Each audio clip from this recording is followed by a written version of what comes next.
What's good, everybody? How we doing? We are back with Mr. Ballen, and this is an extremely disturbing camp story.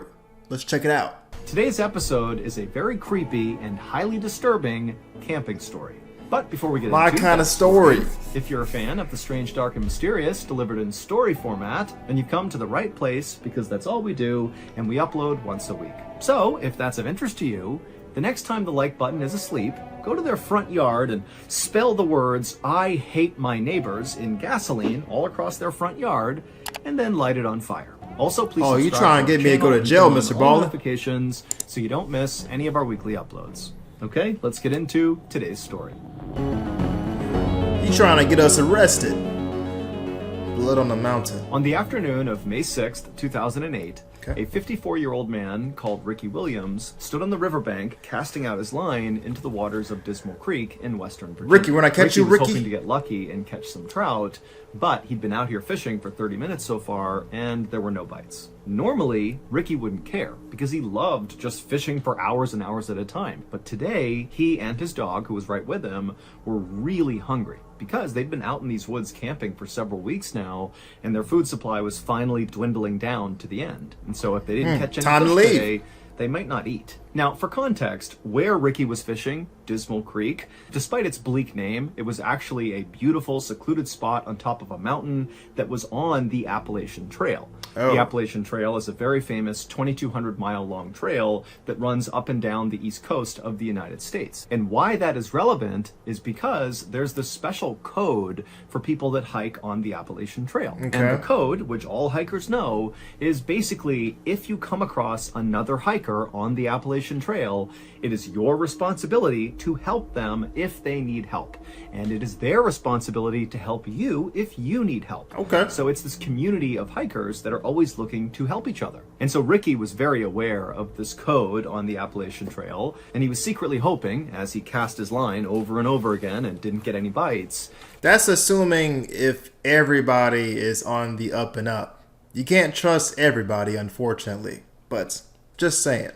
That a hiker or a group of hikers might come by this area and maybe they would see him and come down and learn that he needed food, and they might just give him some of their food. But another half hour passed and no hikers came by, and still Ricky could not catch any fish. Damn. But then suddenly Ricky's dog, who was right next to him, began to whine and kind of began shifting around like it was sensing a predator in the area or something. Oh, shoot. But as Ricky was trying to calm his dog down, he began to hear a voice in the woods right behind him. Somebody was moving towards him. And when Ricky heard this voice, on the one hand, he was pretty excited because maybe this is a hiker who can give him some food. But on the other hand, Ricky couldn't help but feel really uneasy. Now, you need to understand that Ricky was an older guy, he was kind of frail, and over the past few weeks that he'd been camping with his dog, as his food supply had run down, he had become skinnier and skinnier and skinnier, and so he really did not pose losing any sort of gains. threat to anybody. He's like this weak older man. Now, generally speaking, the Appalachian Trail was a very safe place. But over the last few decades, there had actually been several murders that took place on the Appalachian Trail. And Really? I mean, that's all I need to know to stop me from ever hiking or camping on this trail. Murders? Oh no. Yeah. Let's just go ahead and hike and camp anyway and stay out here for weeks. Ladies and gentlemen, if you're watching at home, just so you know, this man right here is not going to put himself in danger if I know that there's murders on this damn trail. Hell no. in fact, one of those killings took place less than 2 miles away from where Ricky was fishing with his dog. Oh, hell! And in that double homicide, a very well-known killer named Randall Lee Smith had stabbed and shot to death 2 hikers. And so while Ricky was really looking for help from fellow hikers, at the same time, he couldn't help but feel somewhat apprehensive. Man, Ricky better have that thing on him, man. If you gonna go out and hike on this trail, at least have a weapon on you or something. You just can't be out here just vulnerable after you know this piece of information and you 2 miles from a homicide that happened? Man, I don't like camping that much to put myself in harm's way. Because again, Ricky was like this small, frail guy, and Ricky was well aware of these murders, and he was well aware of the fact that he was super close to one of the murder sites. And so Ricky was totally on edge as he's listening to this male voice. What is he get doing? closer and closer, and then finally, this man in his early 30s steps out from the tree line, and he looks over and he sees Ricky, and for a second, the two men just kind of look at each other, but then this guy just grinned at Ricky and said, "Hey, how you doing?" And immediately Ricky felt relieved because he could tell just from looking at this guy that very likely he was not a threat. The man introduced himself as Scott Johnston, and he told Ricky he was actually camping in the area with a friend of his, and they were out here fishing just like Ricky. And Ricky pretty much immediately said, "Oh, great, nice to meet you. Do you have any food for me?" And Scott was like, "Absolutely." And he dug into his bag that he had with him, and he pulled out a couple energy bars and a bag of chips, and he threw them over to Ricky. And he also gave some fresh bait to Ricky so he too could cast out again. And for the next couple of hours, Scott and Ricky just stood on the riverbank and fished together. And after a while, the trout did start biting, and they did start catching fish, so the day kind of turned into a great outing for Ricky. And it got even better, because as soon as the men were done fishing, Scott asked Ricky if he wanted to join him and his friend back up at the campsite for dinner. And remember, Ricky had no food, so this was an amazing invitation, and he said, "Yes, of course, I'd love to join you." So the two men packed up their stuff right as the sun was going down, and then they began walking back into the forest where Scott had emerged from. And as they were walking, Scott's fishing pole got tangled on a low-hanging branch, and he was really struggling to get it out of the tree. And so finally, he just told Ricky to, go on ahead. My campsite's right up there. It's a straight shot. Just go up the hill, and you'll see it. No! Nah, I'm good, bro. I'm gonna wait until you're done unhooking your fishing line from that tree so we can go ahead and go together, because I don't know you. You don't know me. I don't know these people up here at this campsite you at. I'm just gonna wait until you finish untangling your fishing line. That's all I'd say. Ricky asked Scott if he was sure, and Scott said, "No, it's totally fine, go ahead." So Ricky said, "Okay," and he walked the rest of the way up the hill. And then when he walked out of the tree line into the clearing where Scott's campsite was, immediately what Ricky noticed was this enormous man who was like twice the size of Scott, and so 4 times the size of Ricky, kind of hunched over the campfire. And this huge man, who presumably was Scott's friend, he heard Ricky walk into the circle, and remember, it's nighttime, and they're kind of in the middle of nowhere, and so this guy, he turns his head around and sees this strange man just standing there, and Scott's nowhere to be found, and so this guy, he grabs a club, like a piece of wood, and he looks at Ricky kind of menacingly, like, "What are you doing here?" And Ricky, who was so caught off guard by just how big this guy was, he put his hands up and he said, "I'm so sorry, Scott sent me up here. I don't know if this is the right site. I'm sorry." But just at that moment, Scott had finished untangling his fishing line, and he came out of the tree line, and he patted Ricky on the back, and he said, "Oh, you've already met my friend Sean." And as soon as he said that, Sean looked like he basically let his guard down. He put the wood down, and he stopped glaring directly at Ricky. But Ricky felt like Sean was not happy that Ricky was in his campsite, even though clearly Scott is the reason that Ricky is in this campsite. And so Ricky just felt really uncomfortable. And at the same time, Scott is ushering Ricky closer to the campfire to take a seat next to Sean. Sean's a great cook. He'll cook up this fish for us. It's going to be great. Take a seat. Ricky felt kind of annoyed that Scott was really forcing him to stay. But Ricky didn't want to be rude and just kind of abruptly leave, so he did take a seat next to Sean, who definitely was not excited to be sitting next to Ricky, and Ricky just kind of sat there waiting to see what would happen next. Oh, no, man, you know what, y'all? This is enough to make me just go back home. Like, I don't want to put myself in an awkward situation like this, okay? Scott was nice enough to give Ricky some food. I mean, they caught all this fish. They're gonna probably have a nice dinner.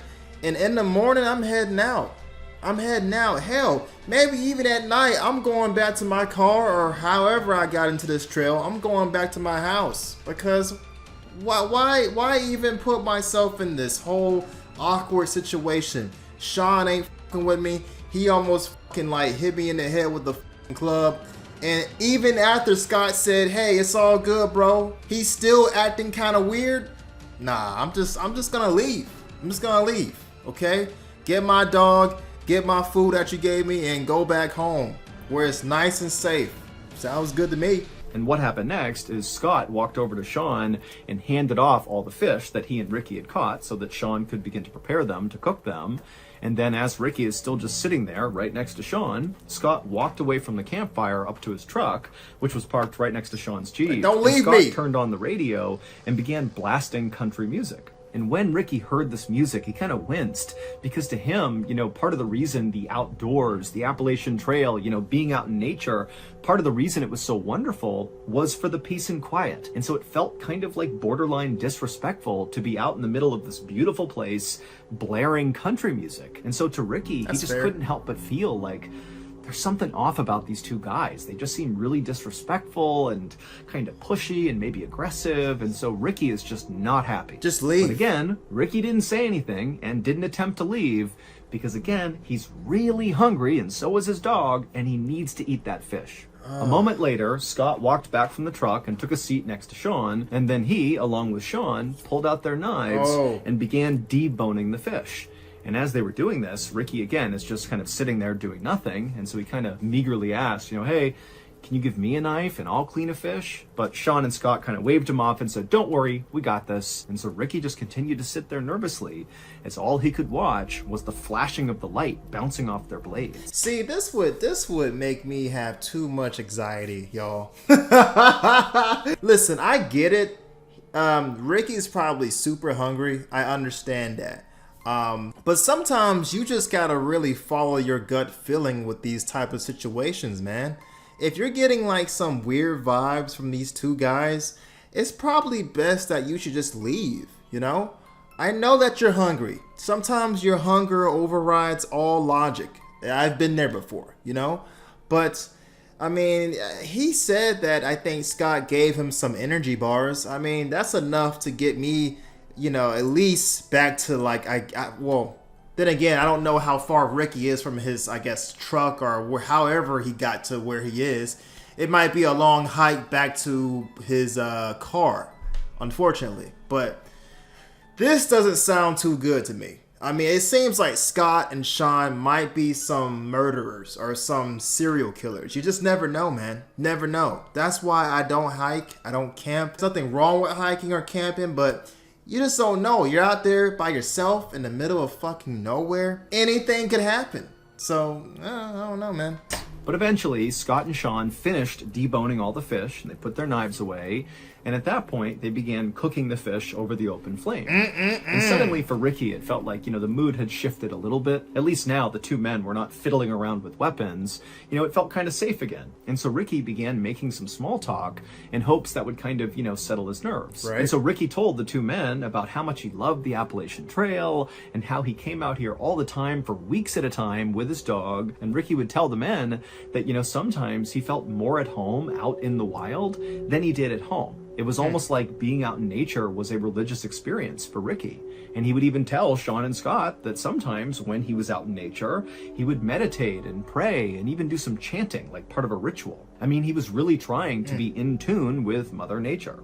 But as Ricky continued to tell Sean and Scott about his personal life, he noticed the two men were definitely paying attention and kind of nodding along at appropriate points in the story. But at the same time, Ricky felt like these two men were also kind of looking at him like Ricky was kind of weird. As if they were not prepared to come out and say it, but after hearing all these things about his life, it was like, what's going on with this guy? And so Ricky suddenly felt really embarrassed about being so open with these two guys who once again just seem like they don't quite like him or even really want him here. I mean, but he didn't luckily, say right at that anything moment, crazy. the fish were done, and so the men just sat there in silence and wolfed down the food. By the time they finished, right about 8 p.m., it was very dark outside, and Ricky at this point is just ready to go. He just felt so uneasy here. And so after putting down his plate and his silverware and saying thank you to Sean and Scott for their hospitality, he quickly got up and grabbed his dog, and he began walking into the woods towards his campsite.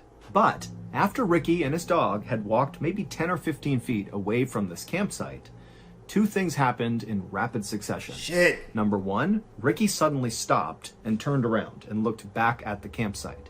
And number two, right as he did this, there was this enormous bang sound, like a small explosion that echoed through the forest. Oh, no. That's gotta be the weirdest experience to have with two strangers that you just met out in the woods. I mean, if I'm getting weird vibes, I'm not hungry anymore. I'm not hungry anymore. F the fish. I want to get my dog and leave. Now, I get it. We're starving. I get it. But if I feel like my life is in danger and these two men are acting kind of weird, I'm just gonna leave. I'm gonna leave. Now, granted, I'll take all the fish that I caught back with me. And listen, I'll figure it out. I'll debone them myself. But just staying with two people like that kind of give you some really like weird vibes and their whole personality is very off-putting, it's enough to make you want to get up and leave, you know? So I hope Ricky makes it through this story. About 30 minutes later, and about 4 miles away from where Ricky and Sean and Scott had been, there were these two women who were in their house eating dinner when they heard this sudden frantic knocking on their front door. Now, these women live in a very isolated part of the country, and so the women were very concerned. One of them rushed over to the phone just to be ready to call the police, while the other very carefully made their way towards the front of the house, and they kind of peered out the window, but they couldn't see anything outside. It was too dark, and so they went to their door, which was still getting pounded on by whoever was out there, and the woman, she unlocked the door, and she opened it just a crack, and what she saw nearly made her faint. There was a man standing on her porch who was absolutely covered in blood, as if he had been fully submerged in a tank of blood. I mean, he is all red. And the man had his hand over his neck. And the woman who opened the door, she looked at him and she saw that there was this rhythmic pulsing of blood pumping out of his neck that was in time with his heart. This man is clearly bleeding to death. Is it Ricky? And so the woman, she screamed for the other woman to please call 911. We have someone who's dying here. And so she began calling 911. And then the man on the porch just said, please help me. And then he said something about Dismal Creek. And then he collapsed. No! And this was so shocking for the woman who had opened the door that she just stood there staring, having no idea what to do. But then she happened to look up and she noticed there was a Jeep that was idling out on the road in front of her house that she hadn't even registered until now. And so either this guy got dropped off or he drove that Jeep. But before she could even begin to understand what had just happened, an ambulance and a whole bunch of police cars came screaming up and parked in front of her house. And then the medics got out, they rushed up, and they grabbed the bleeding man, and they put him in the ambulance, and they rushed him off. Meanwhile, not far from the house, police officers were speeding towards Dismal Creek because when the women called 911, they said, you know, this guy who's shown up on the porch bleeding said something about Dismal Creek, but they had no idea what it was about. And so instead of trying to wait to figure out what was even going on, police had basically said, let's just go to Dismal Creek and look around and see if we can figure out, you know, why someone would leave that area and show up at this house covered in blood. Exactly. But as the police were making their way up this winding mountain road, they saw a truck bombing down the road coming straight at them. And the truck, they initially hit their brakes and did kind of attempt to get out of the way of the police cars. But after this truck had basically come to a stop, the driver of the truck just hit the gas all over again and they veered wildly off the side of the road into an embankment. They were the perpetrators, for sure. For sure. And they crashed and flipped several times and then came to a stop. And the police officers who had veered to the side of the road to avoid getting hit by this truck, you know, they just watched this happen and they couldn't understand why the driver had gunned it again after stopping and then seemingly intentionally drove off the road. It almost seemed like the driver was trying to crash. And so the police, they got out of their car and they approached the wrecked truck with their guns drawn. But when they looked into the vehicle, they saw there was a single occupant, the driver, and he was still somehow alive. So the police got him out of the vehicle and they called an ambulance, but they actually sent an officer with the ambulance to escort them because the police were actually pretty suspicious of this truck driver. Because remember, they were going up that road to get to Dismal Creek to see what had happened there that would lead to another man showing up on somebody's doorstep in the middle of the night covered in blood. And now they have this truck driver who looks like he's speeding away from Dismal Creek, who crashes his truck. I mean, there was no clear connection between the truck crash and the bloody guy, but the police were suspicious that they had to be connected. Here's my theory. The guy that's covered in blood is probably Ricky. Those two guys are serial killers, And when Ricky promptly left with his dog, they attacked him, but he got away. But he ran through the woods and he showed up at that house. I could be wrong, but that's what it could be, maybe. So they sent the officer to the hospital as well. About 30 minutes after the truck crash, the police left the scene and continued the rest of the way up the road to Dismal Creek. And once they got up there, the police fanned out all across the area and just began looking for anything. Just any clue that might explain what the heck happened here, if anything happened at Dismal Creek at all. And pretty quickly, the police actually did find something unique. In the middle of the Dismal Creek area, they found a campsite. But it was not the campsite where Sean and Scott were staying, where Ricky had gone and shared dinner with them. This was a different campsite. And not long after searching this other campsite, police concluded that whoever was staying here did not seem like they were mentally well. This seems like a mentally unstable and potentially dangerous person lives here. So the campsite was really simple. It was just a tent and a campfire.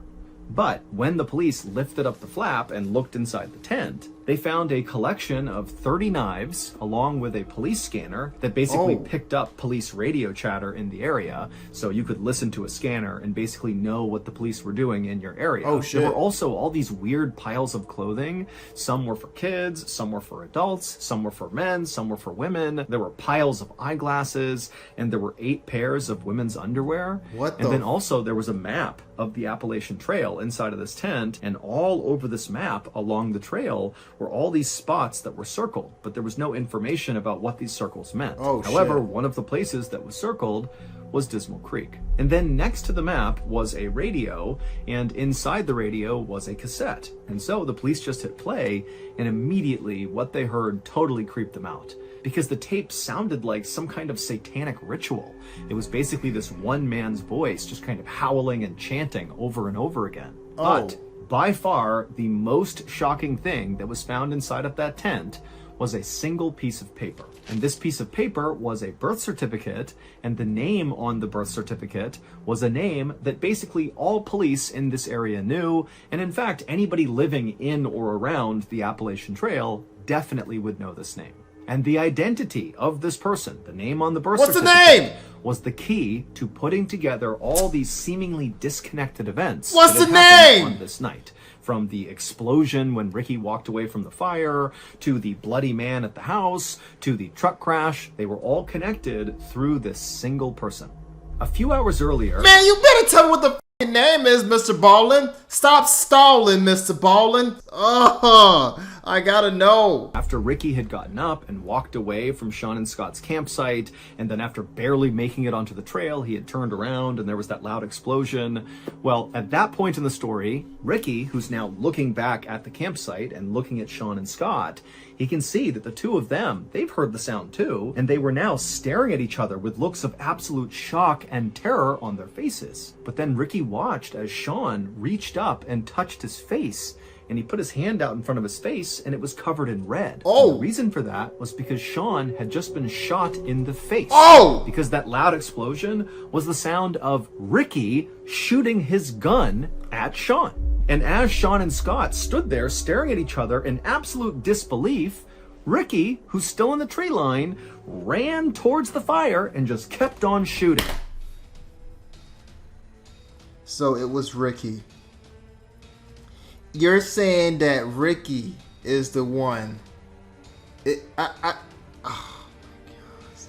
Ricky was the entire time I was thinking this poor man Ricky was gonna get killed by Sean and Scott, but oh my, it makes sense. It makes sense now.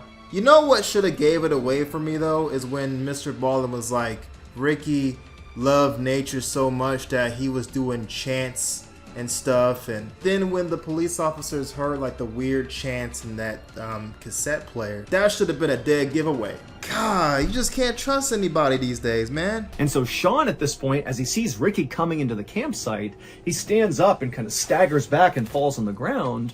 But Scott, who's not hurt at this point, he he just gets up and starts running away from the campsite. Wow. And Ricky turns his attention towards Scott, and he shoots at him, and he hits him straight in the neck and also in the back. Wow. But somehow Scott just kept on running despite these horrible wounds. Adrenaline. And so Ricky watched as Scott disappeared into the woods, and then Ricky turned back to Sean, who's laying on the ground and can't go anywhere. He's been shot in the face, and Ricky just casually raised his gun and shot Sean right in the chest. Yo, Ricky ain't shit. Ricky, dude, ladies and gentlemen, man, there is some messed up people in the world, man. There is. These two kind-hearted people were just trying to help this poor man out, gave him some food. You know, thank God they didn't give him any fucking knives. But they fed him, gave him some fish, they even had a nice outing when they met. But I mean, I just can't believe somebody would like just have such a weird lust for killing people. And they're just trying to have a nice outing. Hiking, fishing, enjoying nature like you are. All of that out the window because you got some psycho maniac just killing people out here in the woods. See, that's why I was a little reluctant when he's like, you know, it's a code that they follow when you're out there and you're meeting new campers or new hikers that you meet. You're supposed to give them food or any supplies to help. That's cool in a perfect world, right? But in this world that we all share, there are psychotic people out here that don't care if you're a good person, but will shoot you dead. I'm never hiking. But amazingly, Sean, after getting shot the second time, it created what must have been the most extreme adrenaline rush ever, because he jumped up to his feet and right in front of his attacker, he just turned and sprinted to his Jeep. He hopped inside, fired it up, and just sped away as fast as he could. What? And when Sean flipped on his headlights and turned a corner after getting away from the campsite, he looked down the road and he actually saw his buddy, Scott, who had run away first, come tumbling out of the woods onto the road. And so Sean, who's gravely injured, drives over next to Scott, and he stops the Jeep long enough for Scott to climb inside, and they shut the door and they speed their way towards the nearest help, which happened to be the house where those two women lived. Wow. And so it was Scott, who looked like he was drenched in blood, who knocked on the women's door. Sean was down in the Jeep out on the road, but he was just too weak to get out and come up to the door as well. Wow. But when the ambulance and police arrived, they would find not only Scott up on the porch, but also Sean in the Jeep, and both men would be taken to the hospital via helicopter. And then as for the man who was driving the truck down the road away from Dismal Creek, who then crashed right in front of the police, well, the driver of that truck was Ricky Williams. However, Jackass. that was not his real name. There was no Ricky Williams. That was the name he just used. His real name, which was on the birth certificate that police found in that other campsite inside of the tent, was Randall Lee Smith. The same infamous Randall Lee Smith who had murdered those two hikers not far from Dismal Creek. That double homicide had happened in 1981, and Randall was caught and convicted. But he was paroled 15 years later in 1996 for good behavior. And for 10 years after that, Randall lived with his mother, and he wore this electronic bracelet, and, he followed the rules. But by 2008, his electronic bracelet had came off, and even though Randall had attempted to continue living with his mother, it just wasn't tenable. He didn't have enough money, and so ultimately he packed up his things, grabbed his dog, and moved out onto the Appalachian Trail. And he went back on his bullshit. They should have never released this mofo. But can I just say, y'all, we are so lucky to have adrenaline in our bodies, man. Because in dire situations like these two men experienced, it came in handy. Now, I don't know if these two men survived, but it definitely got them out of harm's way. And that's what it's supposed to do. It turns you into almost like a superhero, man. I mean, it's crazy what the body can do when you're in very stressful and dangerous situations, man. You can actually take a lot of damage, more than you realize, when you have adrenaline just coursing through your veins, man. It's not gonna always save your life, but it can at least get you to where you might need to go for safety. You're saying that this guy got shot in the face, got shot again, and he jumped up, got enough strength to get out of that situation, go to his truck, turn on the fucking thing, and just stir and got out of there.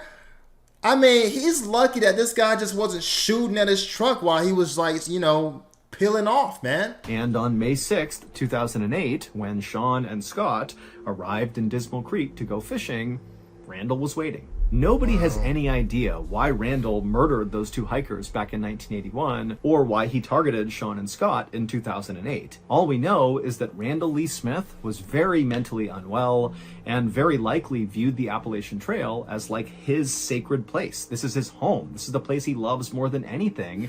And so maybe, he felt like Sean and Scott had somehow disrespected the Appalachian Trail, and that was enough to attack them. Now, we know Sean and Scott did not do anything intentionally disrespectful to Randall. Right. Because, amazingly, Sean and Scott survived. Yeah! And they would say that when they saw Randall, they just felt bad for him. They thought he was like this alcoholic drifter who didn't have a home of his own, and so he was just living out in the woods on the Appalachian Trail. And so they didn't judge him. Instead, they really did just want to give him some food and spend some time with him and make him feel human again. That was it. And because Randall appeared to be this kind of small, older man, Sean and Scott, who were, very big and imposing, they didn't feel threatened by this guy. As for that bizarre other campsite that police found up around Dismal Creek, the one that contained all those knives and the birth certificate, well, obviously, that was Randall's campsite. And that weird cassette tape that they listened to that sounded like a satanic ritual, that was Randall going through his meditations and chants that he would do when he was out in the middle of nowhere. Wow. It was like his way of respecting Mother Nature and the Appalachian Trail. And then all those items that were found inside of his tent, the different clothes and the eyeglasses and the women's underwear.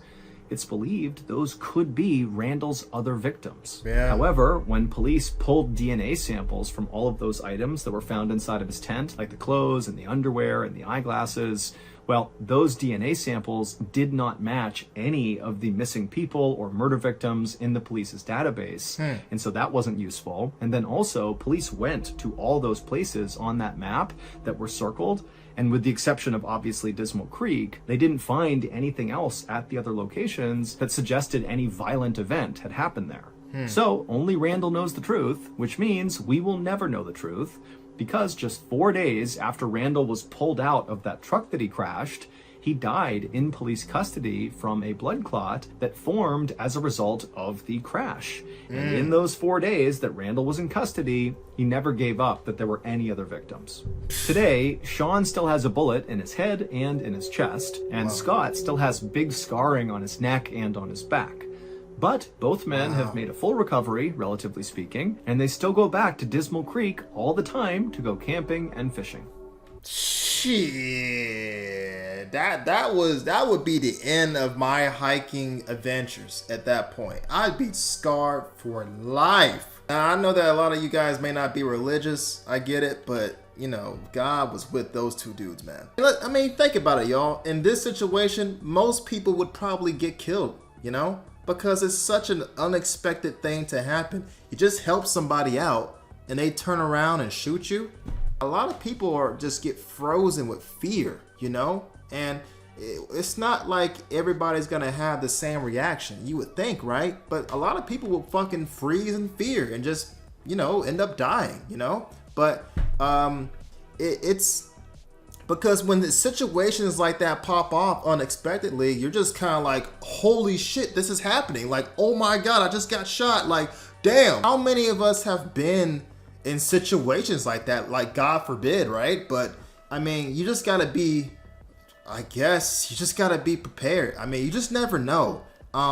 That's why I always say you just can't befriend everybody. What's scary about this whole thing is, this is something that I could see myself doing if I was like into hiking and shit like that. If I saw somebody out there and I felt like, I felt kind of bad for this person and he just needed a friend, I could see myself befriending someone like that, because I don't like seeing people down on their luck and you just need someone to talk to. You just kind of need a friend to talk to about, I'm like that, I'm like down to earth like that. But that shit might end up getting you killed. You just never know. Thank God these two guys survived. I think this was the end of the video anyway. But if you enjoyed the video, guys, make sure you give Mr. Ballen your support. And if you enjoy my reaction, make sure you give me a thumbs up, share, and subscribe. And I'll be back with some more reactions. Peace!